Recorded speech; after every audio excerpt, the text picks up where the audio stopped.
your help.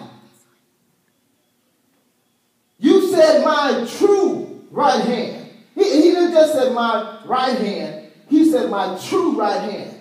And that's what he's saying is that so many times people have told you some false stuff that I'll be there with you. You know, a lot of pastors already know how Christians act, especially when the church is going through some stuff. They're quick to say, Pastor, we're here. We agree with you through thick and thin. And thin and thick. You know, we're here. And they, hey, you know, I'll follow you in the rivers. I'll follow you in the valleys. I'll follow you at the park. And so when things get thick and thin, they begin to thin out. And so we can't look at that. Now sometimes I'm going to tell you the truth because I'm in this human flesh. And sometimes this flesh be like, man, this is, this is just crazy. Let me just squash this thing and just move. Shut it down, move out, just forget about it. Because people make you start aborting the mission, aborting your purpose, aborting the plan that God has for you. Because it's not looking the way that you thought it would look. God told you what he was going to do. You're the one that pictured it the way that you wanted to picture it. And when we picture things, we begin to mess up.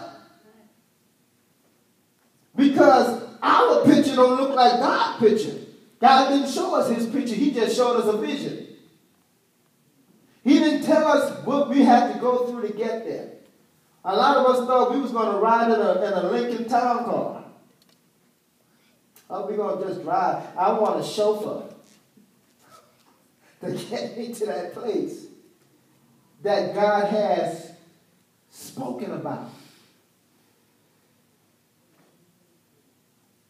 But God didn't show us that I had to push this thing.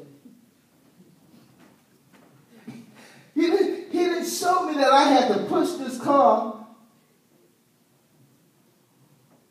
to get there. There is a lot of struggle in purpose. There's a lot of struggle in purpose.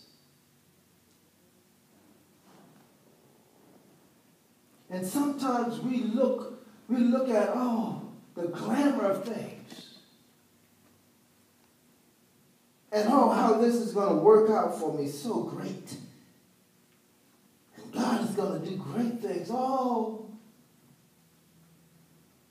But when struggle comes, we begin to put our head down and say, God, I didn't sign up for this. I wasn't expecting this. You didn't tell me all this. Even with marriage. Oh, Jesus. Marriage is beautiful. Oh, the wedding thing is just beautiful. The woman is in a white garment, white cover from the head, and have diamond shoes on. Oh, Lord. How beautiful the wedding is. Oh, a couple months later, she got a black dress. Got a black hat on. I ain't calling her no witch. I'm just saying she got a black hat on. and so, you never know what you're going through. It just starts off beautiful, and then it ends up, wait a minute, I didn't sign up for this. And I'm not just talking about women. Men, begin to change. I don't have to work for this now. Hey, they done change out of their suit and put on Daisy Duke shorts on. I thought I married a man. You ain't fighting for the family? Huh? And so there is a struggle that comes along with purpose. It says, well, I had to throw that in there, y'all, because, I didn't want the women to think I was biased, and pastor's bias, and talking about black dresses and stuff.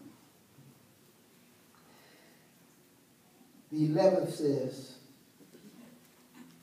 truly, all those who are angry with you will be made low and put to shame.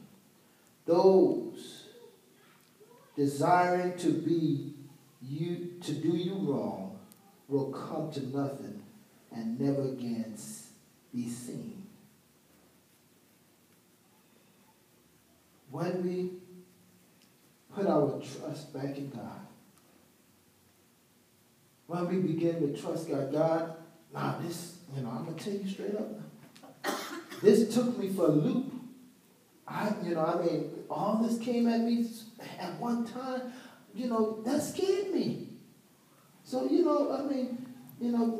now that I'm in a place where I can understand now what you're doing, I can begin to trust you again.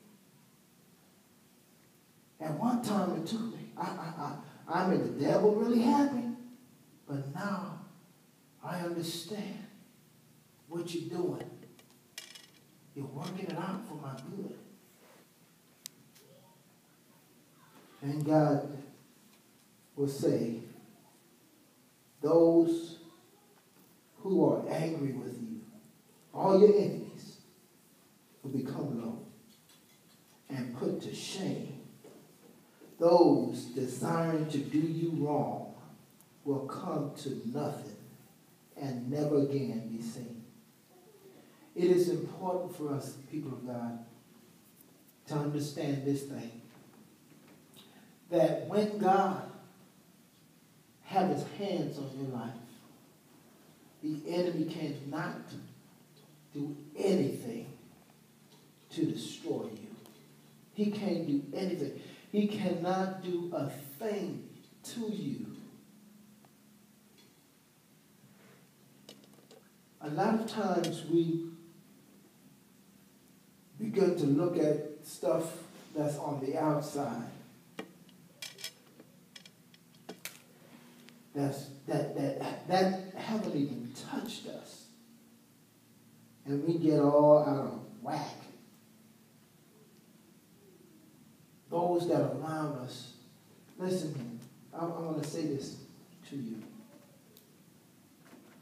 Those of you all that may be talking negative words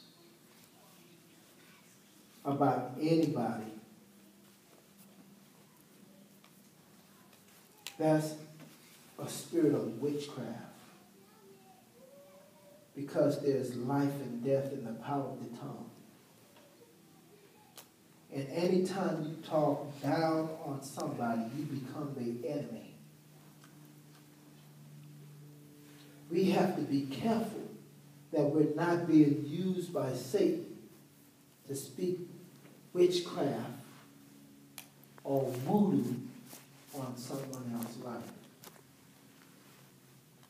Things that we take for granted or take like it's nothing, it is very harmful to others. Very harmful. And so we cannot allow the enemy to use, that's why the Word of God says, bless and not curse. Speak well of those. Speak well of your enemies. God said, even your enemies speak well of. And so when we hear different things in the airways from someone else's mouth, we should condemn that. We should say, don't speak that. You're positive speaking people. We got to start ministering to people in a healthy way. That goes for pastor too. I got to be careful not to speak down on people. A lot of times We allow our flesh to get involved with stuff and don't even recognize the danger in it.